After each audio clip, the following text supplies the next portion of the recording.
Welcome back to Anxiety Slayer. I'm Shan Vanderleek. Every week, Ananga and I offer a holistic, compassionate approach to managing anxiety, drawing upon our many years of experience. We aim to equip you with tools and strategies you can implement immediately to alleviate symptoms of anxiety and cultivate a sense of calm resilience. Before we get started, we'd like to give a shout out to our new patrons, Alyssa, Claire, Richard, and Karen. Thank you so much for supporting Anxiety Slayer. And if you'd like to become an Anxiety Slayer patron, you can unlock a world of support with over 200 downloads at patreon.com/anxietyslayer. Today, we're focusing on proven and practical techniques that provide anxiety relief.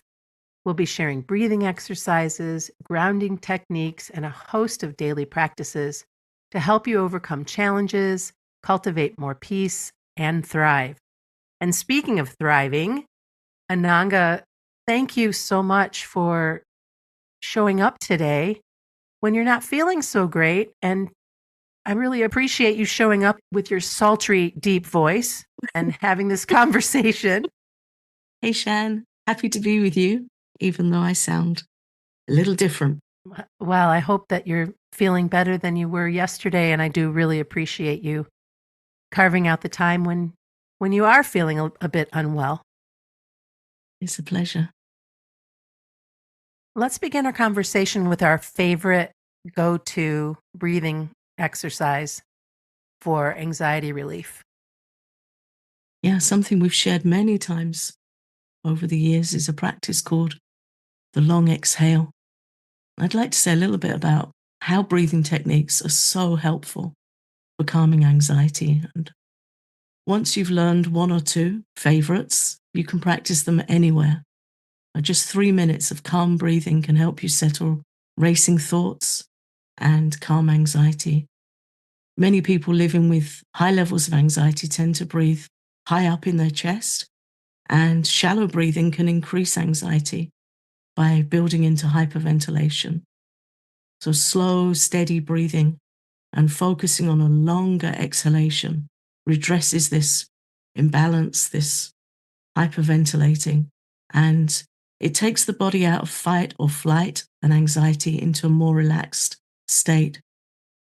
And working with anxiety calming breathing techniques sends a message to your nervous system and helps you downgrade anxiety. It sends a message that I've got this, everything's okay. When we're breathing anxiously, we're subconsciously reinforcing anxiety. And when we take control of our breath, gently direct our breath, we're saying it's okay. I've got this.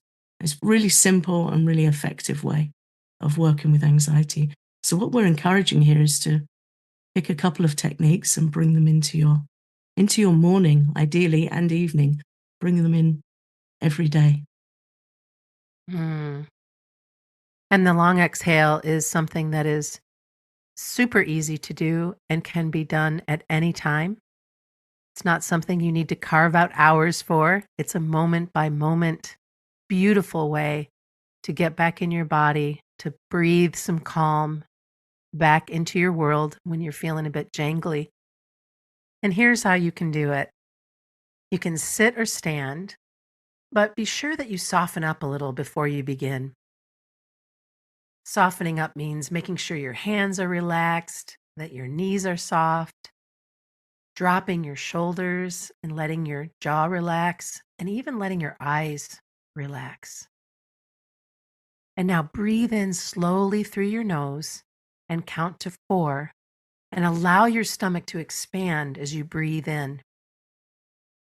Now hold that breath for a moment, and then release your breath slowly and smoothly as you count to 7.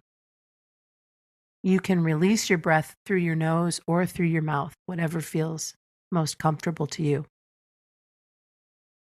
Now let's repeat this again.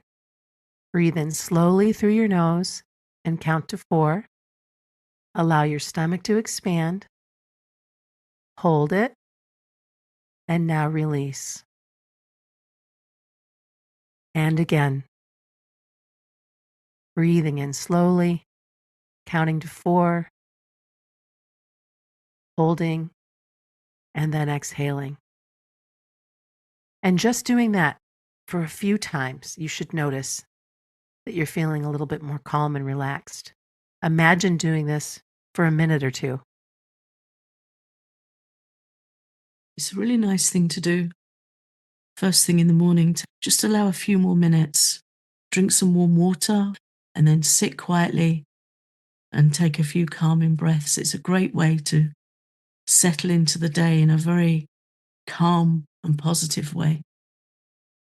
One quick tip that I would recommend if you are somebody who breathes shallowly quite a bit is to create some sticky notes that just say breathe or long exhale or something, and put one on your computer and put one on your bathroom mirror, put one on the refrigerator door to remind you that at any moment you can take a few nice, deep, long breaths to calm your nervous system.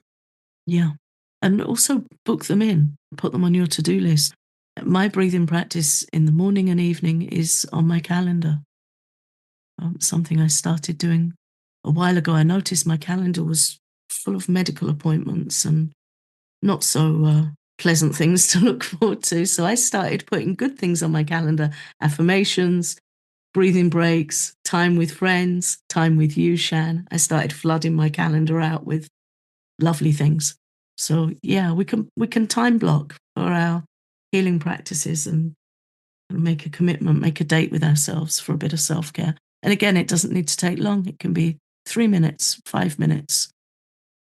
If you're at work during the day, you can just walk to a window and take a few deep breaths. If you're driving and you're at a stoplight for a couple of minutes, take a few deep breaths. It can be a really supportive and kind of fun thing to see how many times a day you can fit this in and notice what a difference it makes over the course of a week. It's surprising. Progressive muscle relaxation is another way that you can invite more calm and relaxation into your body through a series of tensing specific muscle groups, whether that be your shoulders, arms, legs, your full body.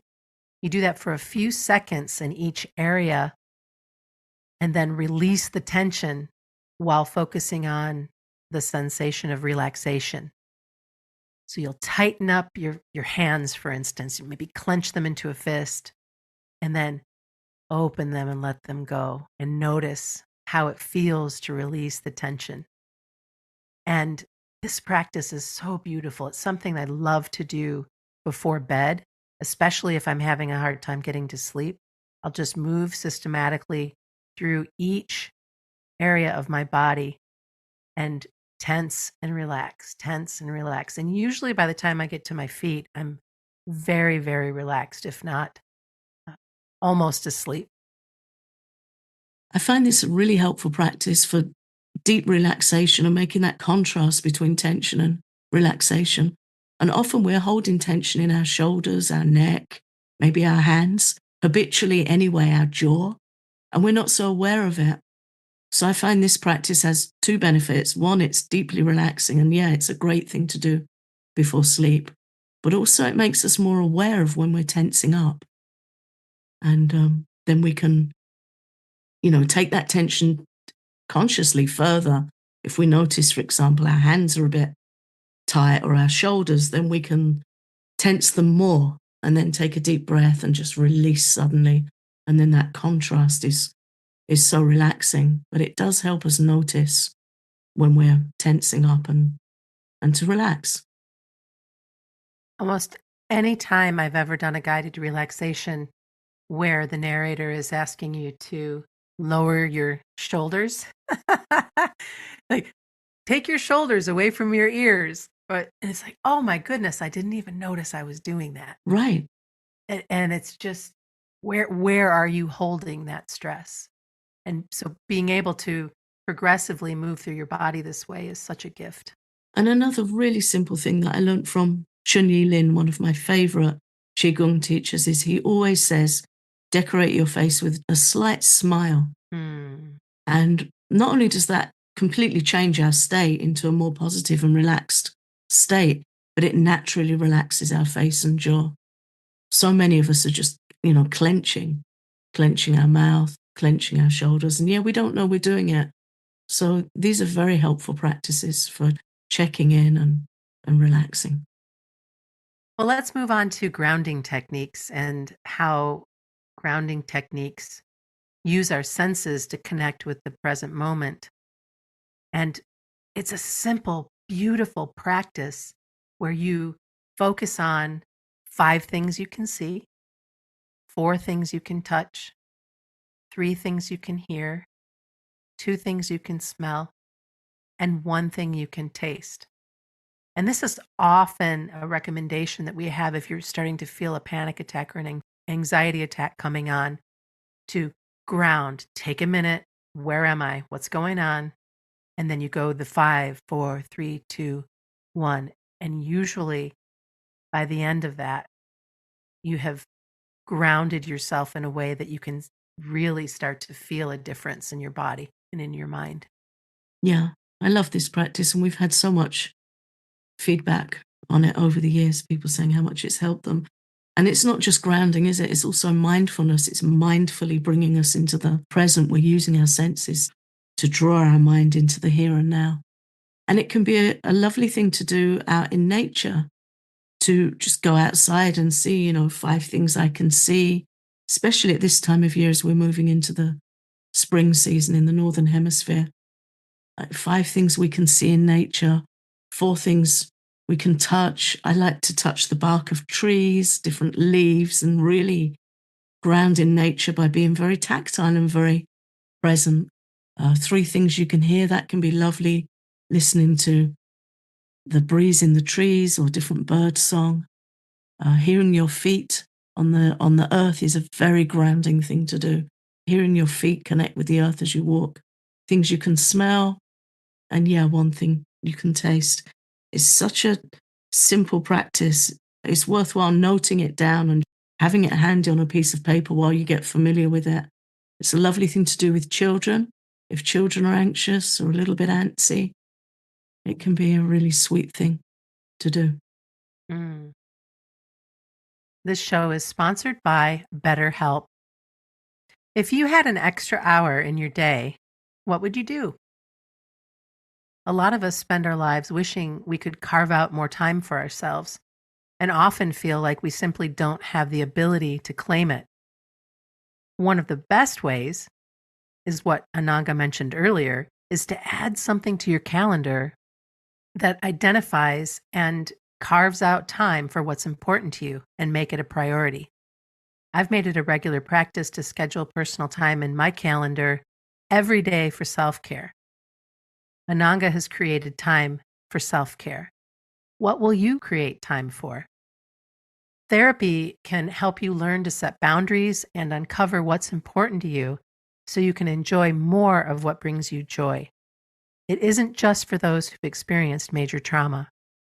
If you're thinking of starting therapy, give BetterHelp a try. It's entirely online, designed to be convenient, flexible, and suited to your schedule. Learn to make time for what makes you happy with BetterHelp. Visit betterhelp.com/slayer today to get 10% off your first month. That's BetterHelp, HELP.com/slayer. Before the break, we were talking about the 5, 4, 3, 2, 1 grounding and mindfulness technique.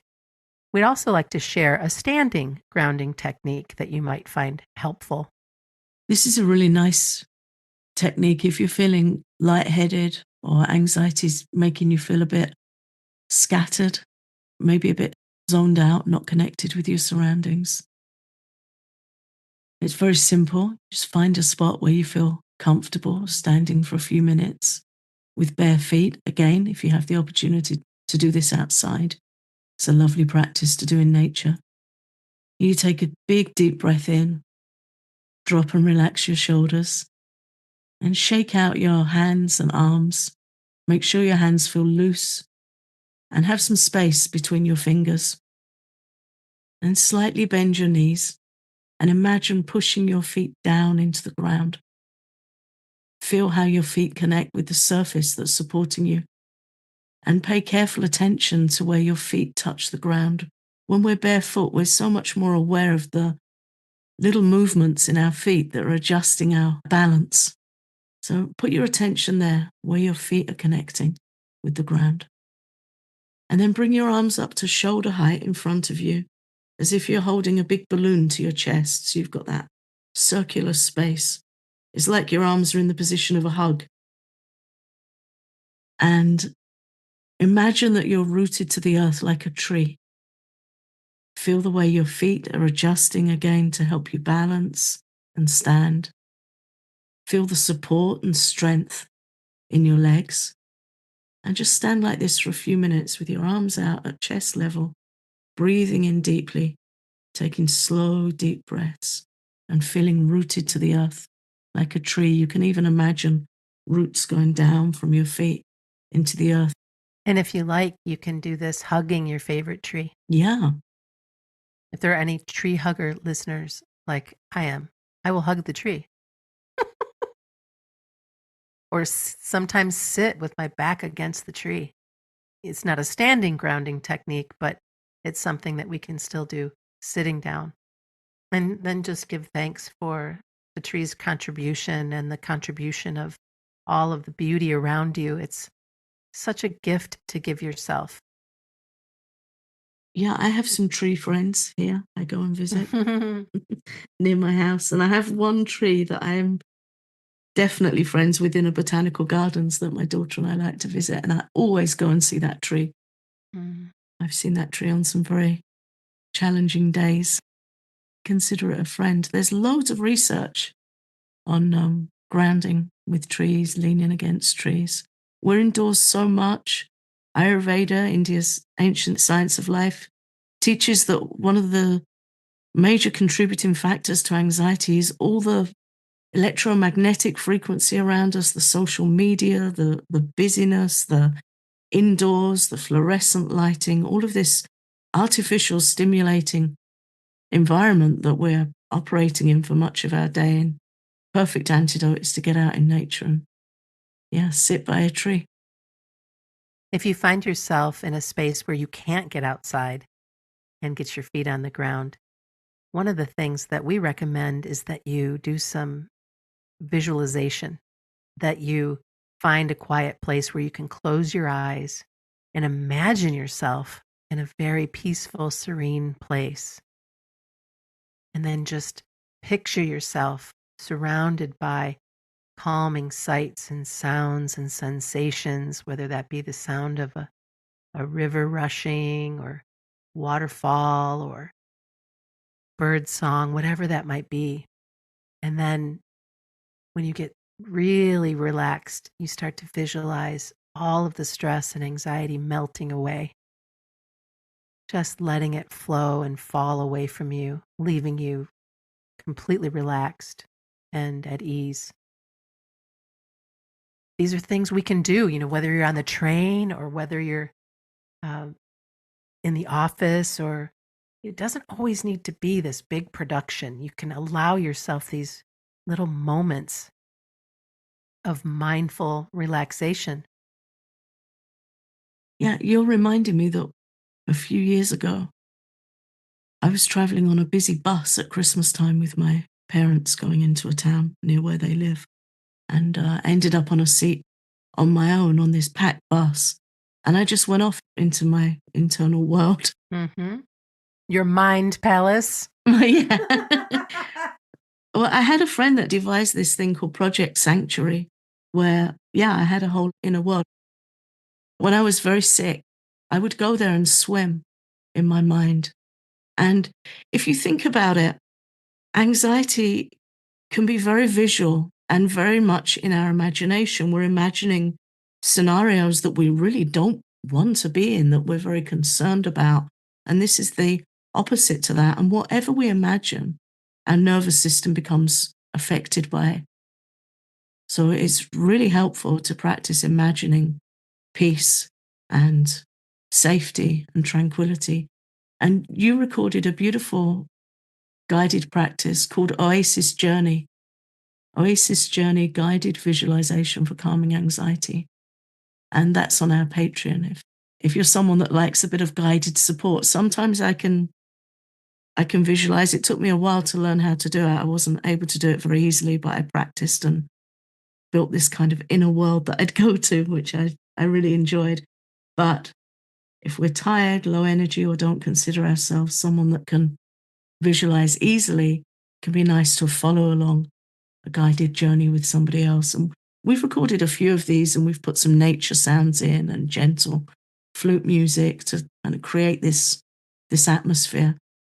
And it's really helpful for not just our anxiety, but our health in general, to be visualizing something relaxing and beautiful and safe. It gives us a real break. And then as we kind of round out our conversation, positive affirmations go hand in hand with visualization breaks and with breathing exercises and all of these techniques that we've been sharing. And it's as simple as repeating statements to yourself, such as, I am calm and relaxed, or I am calm and centered. I have the strength to overcome challenges. I am capable and worthy of peace and happiness. And you might like to write several of these affirming statements in your journal and continue to add to them so that you can visit these affirmations when you're feeling like you need just a little bit of support, and hearing them in your own voice. If you can record them, there's voice recorders on our phones now that are so easy to use. Whether you write down these affirmations or whether you record them on your phone or whether you just say them on the fly out loud, there's nothing quite like having your own voice create these statements to support yourself. Listening to your own voice, creating affirmations, or listening to ours. We've also done some positive affirmations and made them available.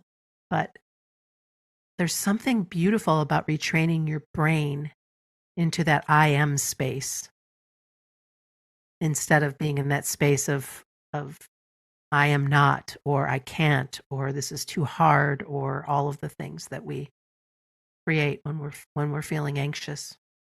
You and I both know this is something that I struggled with for a while, and you would describe me as crunchy around affirmations. And what I realized was I felt very personal about it, and I just needed to find the ones that sat well with me. So I wrote some, and you kindly recorded them, and they're on our Patreon.